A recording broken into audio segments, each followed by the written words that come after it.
Tribunal Constitucional.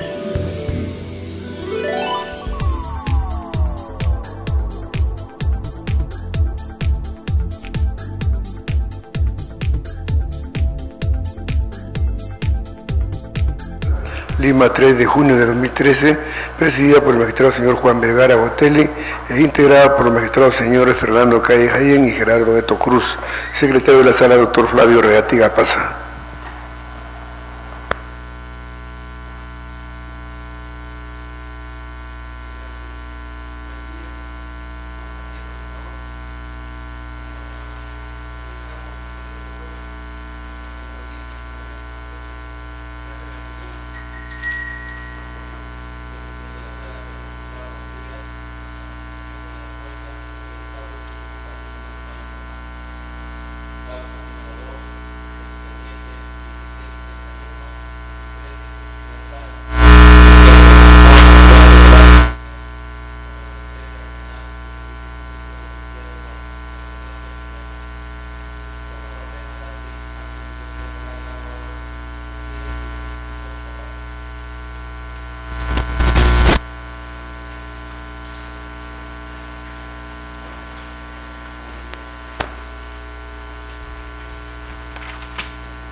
Vuestra venia, señor presidente, señores de este magno tribunal.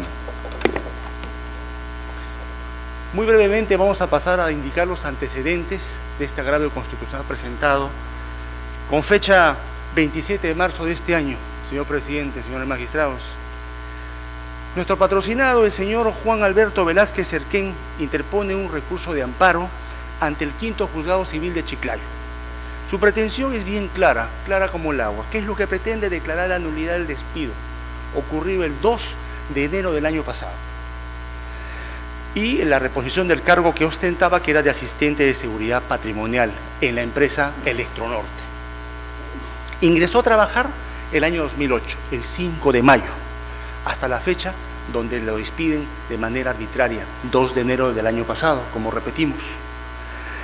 Dependía directamente de la subgerencia de Administración y Finanzas de la empresa del Norte.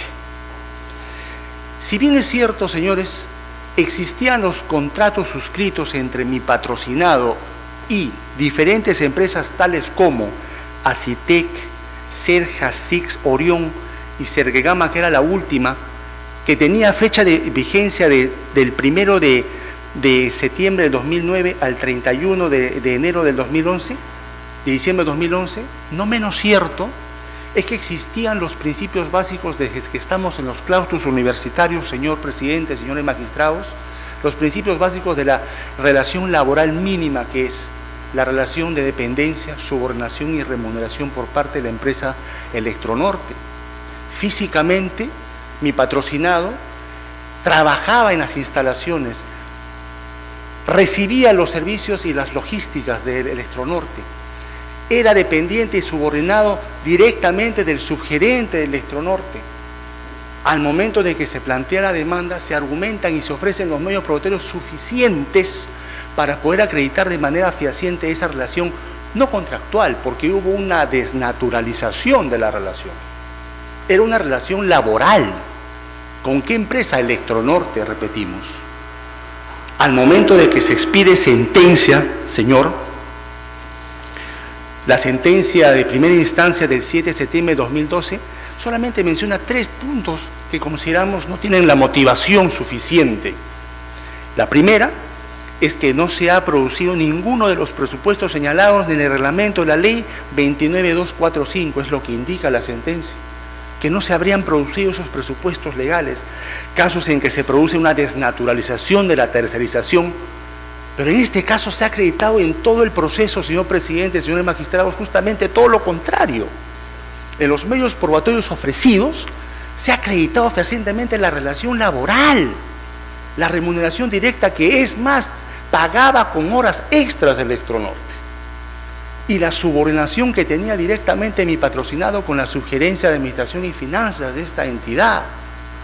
Como segundo punto, indica la sentencia que el acta de verificación de despido arbitrario no acredita la relación laboral. Por supuesto, y no hay necesidad, porque la norma no habla en ese sentido. Si el señor ya no trabajaba, ya físicamente no estaba en el lugar, ¿de qué acta y qué podría el inspector en su momento acreditar si físicamente ya no trabajaba? Y como tercer punto, indica de manera muy cómoda y poco motivada, legal y jurídica técnicamente, que se cumplió el plazo del contrato. Pero lo que estamos nosotros argumentando, señor presidente, señores magistrados, es que justamente el contrato se desnaturalizó la relación. Ya no hay una relación contractual sino laboral. La sentencia de vista reproduce lo mismo que dice la contestación de la demanda. Es por esa razón, señor presidente, que nosotros interponemos con fecha 27 de marzo este recurso de agravio constitucional, porque consideramos que todos los elementos que se han expuesto en el transcurrir del proceso no han sido valorados en su conjunto. El derecho fundamental al trabajo ha sido agraviado de manera flagrante, directa y clara. Es por esa razón que nosotros indicamos, sustentamos que se ha agraviado el debido proceso. No ha habido una adecuada valoración de pruebas, no ha habido un adecuado ejercicio de la defensa en este caso. No han actuado, no se han valorado, pese que se ofrecieron, se admitieron y se actuaron los medios probatorios que acreditan nuestra pretensión en el proceso. Nosotros, señor, en vista de que vemos, analizamos y sostenemos que se ha vulnerado el principio de la primacía de la realidad, que es un principio fundamental dentro del derecho laboral, es porque hemos planteado este agravio constitucional, el cual solicitamos a este magno tribunal, conforme a los argumentos esgrimidos en el escrito de fecha 27 de marzo y en este momento oralizado sin razón del tiempo, no podemos profundizar los elementos que nosotros estamos indicando, fundado el recurso indicado. Eso es todo, señor. He concluido con el informe.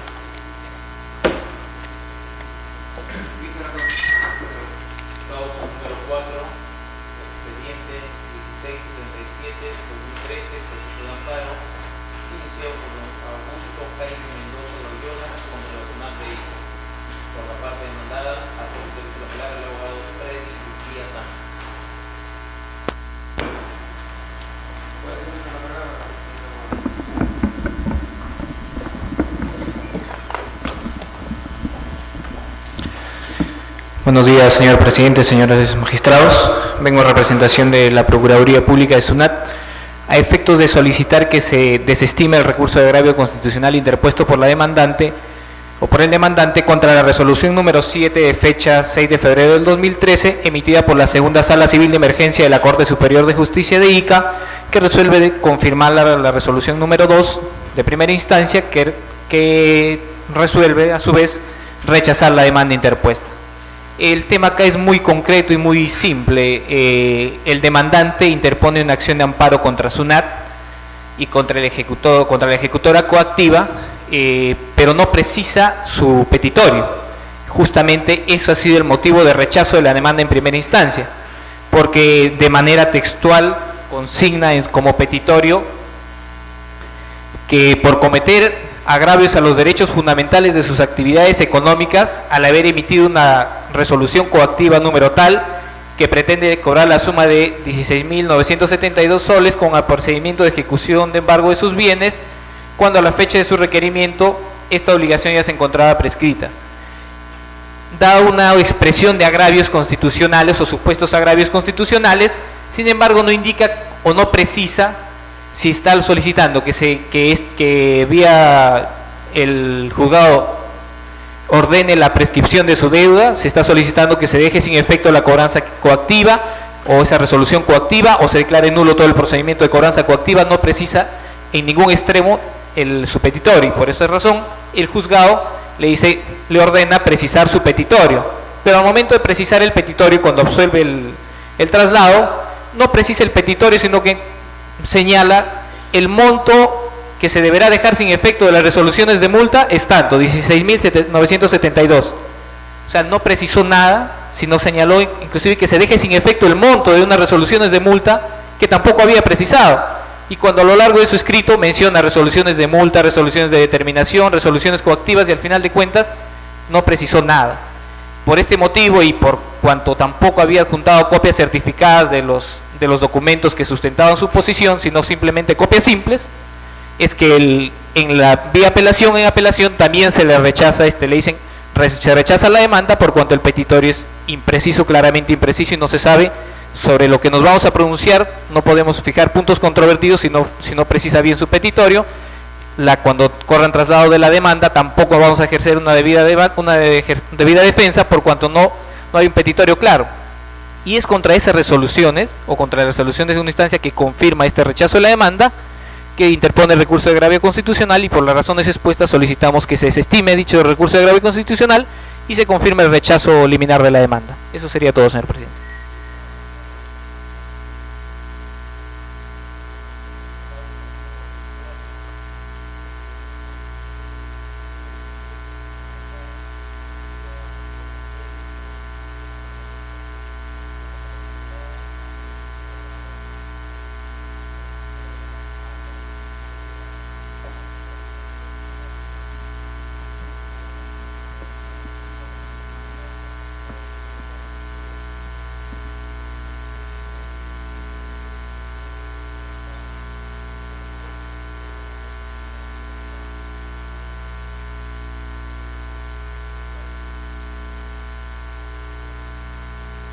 Buenos días, señores magistrados. En el presente proceso solicitamos que se desestime el recurso de agravio presentado por don Félix Reyes Quispe contra la sentencia de segunda instancia que confirma la de primera que declaró improcedente la demanda. En el presente proceso es un tema de acreditación de años de aportes, por el cual el demandante solicita se le acredite 10 años de aportaciones y se le otorgue la pensión de jubilación proporcional minera, al haber, según argumenta, haber laborado como minero en las minas subterráneas. Sin embargo, señor presidente, el demandante solamente adjunta a la demanda y también en el expediente administrativo 2 cédulas de inscripción. Con ellas, evidentemente, conforme lo señala la sentencia vinculante 4762-2007, no es posible hacer una valoración conjunta. Por tales consideraciones, solicito se desestime el recurso de agravio presentado. En igual sentido, en el expediente 1783-2013 viene el recurso de agravio presentado por doña Domitila León Sánchez contra la sentencia de la Sala Constitucional de Chiclayo que declara infundada la demanda. En igual sentido, la demandante no acredita mediante documentos adicionales al certificado de trabajo de su causante los años laborados y que peticiona. Por esas consideraciones también solicito se desestime el recurso de agravio presentado por la demandante. Eso es todo, señor presidente. Causa número 28, expediente 1735-13, que se trata denuncia por los reactos, armas capitales contra la Unión. Por la parte mandada a solicitar controlar la obra José Carlos Ramírez de la Cruz.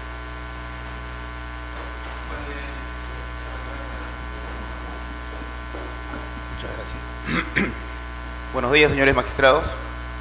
Viene en grado recurso de agravio constitucional interpuesto contra la sentencia expedida por la quinta sala civil que declaró improcedente la demanda, la cual, en representación de la Oficina de Normalización Previsional, solicitamos se declare infundada por los siguientes argumentos. En el presente caso, el señor está solicitando una pensión de jubilación normal, ordinaria, que establece el decreto ley 19990 con la modificatoria de la 25967.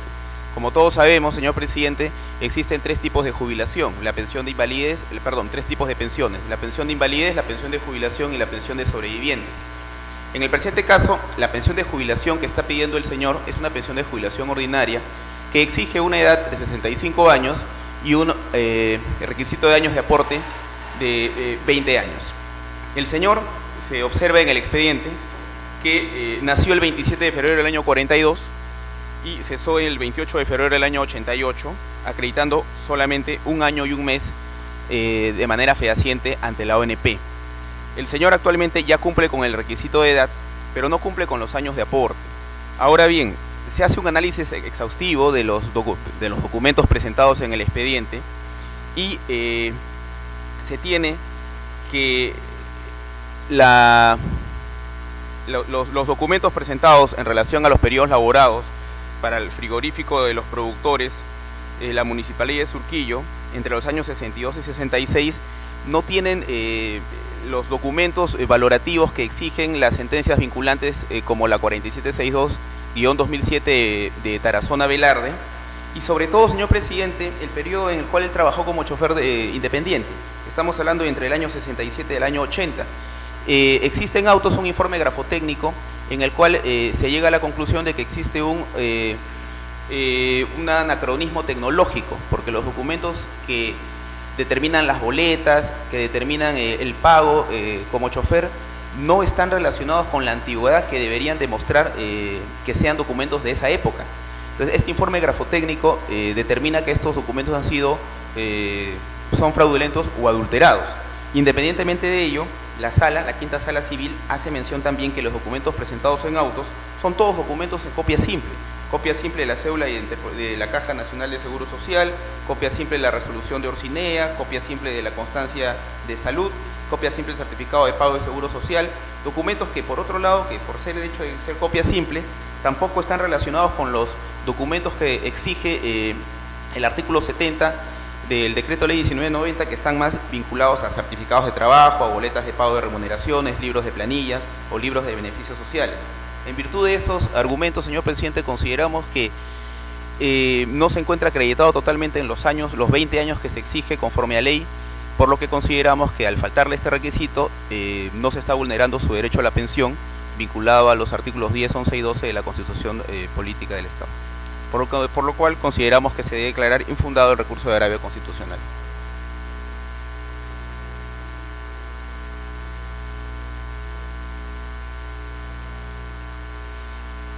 La demanda no ha sido declarada,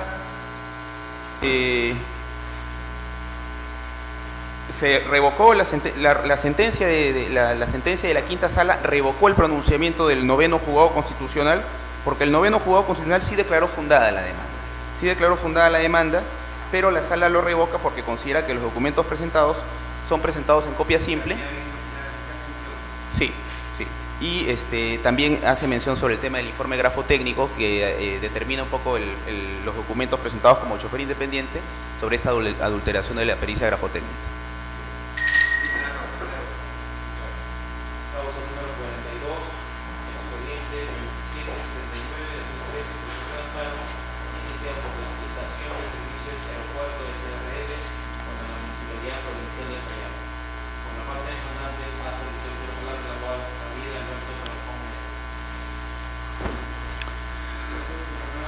Señor presidente, señores magistrados, tengan ustedes muy buenos días. Venimos a este honorable tribunal a solicitar con el debido respeto se revoque la resolución materia de agravio constitucional que declara improcedente el proceso de amparo incoado por mi patrocinada y reformándola se declare fundada. Solicitud, señor presidente, que lo hacemos en mérito a los siguientes fundamentos. En la recurrida, increíblemente, se afirma, y cito textualmente, la acción de garantía solo se interpone cuando no existe la posibilidad de ir por otra vía judicial más que la constitucional. Es decir, increíblemente manifiesta que si existe la vía ordinaria es imposible recurrir a la vía constitucional para la protección de los derechos directamente afectados por el acto lesivo, no tomando en cuenta ya la jurisprudencia de este Tribunal Constitucional, como por ejemplo la sentencia número 4196 del 2004, con absoluta claridad se manifiesta, y cito, el proceso de amparo ha sido concebido para atender requerimientos de urgencias cuando son afectados derechos fundamentales. Y asimismo, la sentencia número 2006 del año 2005, en situaciones especiales que han de ser analizadas caso por caso por los jueces. Es decir, no es cierto que si existiendo la vía ordinaria no se pueda recurrir a la vía constitucional, y hay estas dos excepciones, la urgencia y la situación especial que debe ser analizada caso por caso, que es precisamente los fundamentos del proceso de amparo que con mi patrocinada hemos incoado, basándonos en el artículo 46, inciso segundo del Código Procesal Constitucional. ¿Qué ha sucedido, señor presidente? El 23 de agosto de 2011 se clausura temporalmente el establecimiento de mi patrocinado estación de servicios aeropuertos que se dedica al expendio de combustible mediante resolución de medida cautelar 222, resolución que manifiesta en su considerando que se ampara en el fundamento legal de la resolución de gerencia municipal 119 y la misma resolución de medida cautelar lo cita. La resolución de gerencia municipal número 119 de fecha 17 de junio del 2011 que dispone se proceda a la clausura temporal del establecimiento conducido por la empresa Gas Center Jorge Chávez, es decir, se refiere a otra persona jurídica y no a la de mi patrocinada estación de servicios aeropuertos. No solo eso, señor presidente, dicha resolución 119 que alude a otra persona jurídica es referente a un procedimiento administrativo de renovación del certificado de conformidad ambiental de esa empresa, mas no de mi patrocinada. Y no solo la cláusula temporal se circunscribe al expendio de combustible, sino se amplía a las oficinas administrativas de mi patrocinada, violentando de esta manera el principio de razonabilidad estipulado en el artículo 4, inciso 1.4 del título preliminar de la ley 27.444. Pues bien, ante ese acto nosotros interponemos la impugnación de apelación correspondiente y la municipalidad extiende la resolución de gerencia municipal 242, donde declara fundada en parte nuestra apelación y ella misma reconociendo, y cito en el punto F de la precitada resolución: por lo tanto, en el presente caso, la medida cautelar se fundamenta en una resolución motivada en persona jurídica distinta sobre la que recae la medida cautelar, por lo que en tal extremo es atendible. Es decir, la demandada acepta que el fundamento legal de la medida cautelar 222, por la cual se clausuró temporalmente a mi patrocinada, no le correspondía porque era de otra persona jurídica. Por lo tanto, consecuencia lógica de eso era la suspensión de la clausura temporal.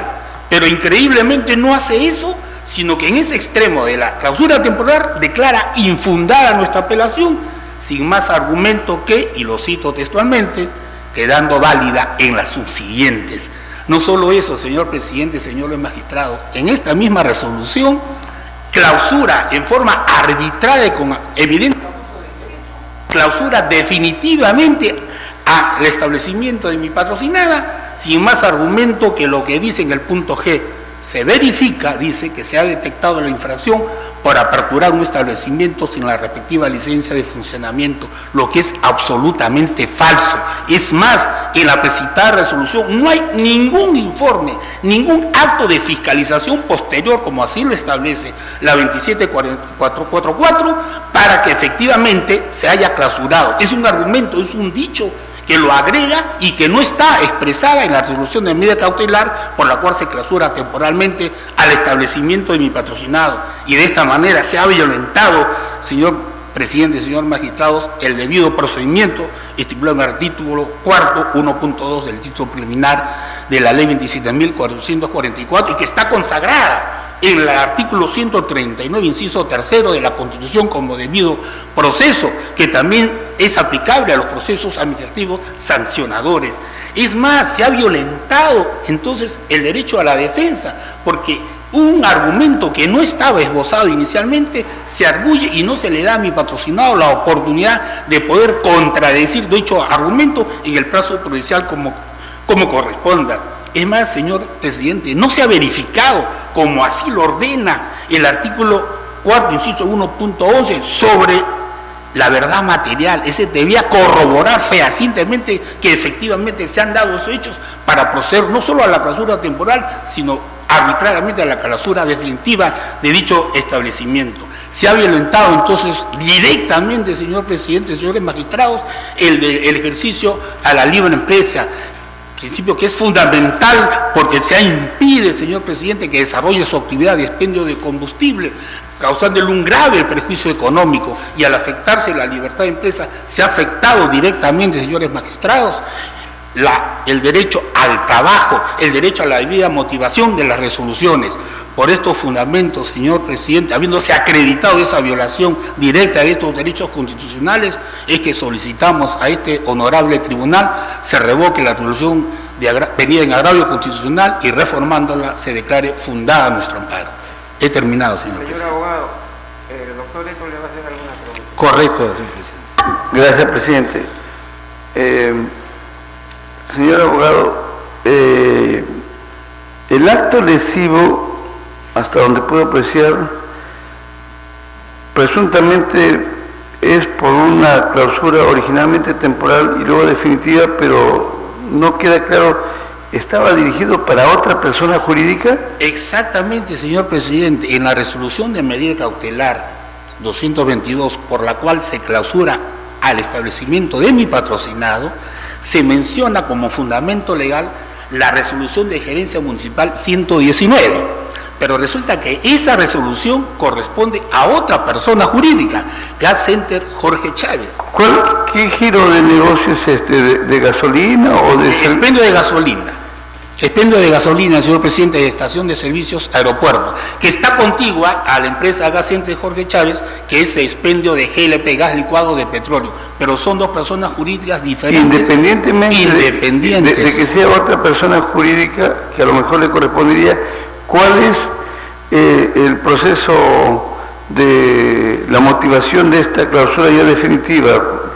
¿Porque no tiene licencia? ¿Qué es lo que se argumenta allí? Primero se argumentó, como le repito, señor magistrado, la resolución 119, pero como ellos mismos saben y lo dicen en el recurso por el cual admiten en parte de nuestra apelación, esa resolución 119 no corresponde al establecimiento de mi patrocinio. Se avienen a ello. Por lo tanto, se avienen a ello, pero sin embargo dejan subsistente la clausura temporal que debieron de anularla porque efectivamente el fundamento legal ya no correspondía. Pero sin embargo, en esa misma resolución, señor presidente, declaran la clausura temporal sacando otro argumento. ¿Cuál es ese argumento? El establecimiento de mi patrocinado no tiene licencia de funcionamiento. Y en la resolución que ellos mismos arguyen eso, no hay ningún informe, ninguna acta de fiscalización, como así lo establece la ley 27.444. Pero su empresa defendida sí tiene licencia. Tiene licencia de funcionamiento y estábamos funcionando, señor. ¿Hay medida cautelar favorable? ¿Ustedes obtuvieron medida cautelar? No, señor presidente, hemos recurrido a esta solicitud de amparo directamente. ¿Y cuál es la situación en estos momentos? Está clausurado, señor presidente. No está funcionando. No está funcionando, estamos perjudicando no solamente a mi patrocinado, sino también a 30 familias que dependen de esta actividad, señor presidente. Gracias, presidente. Gracias. Gracias.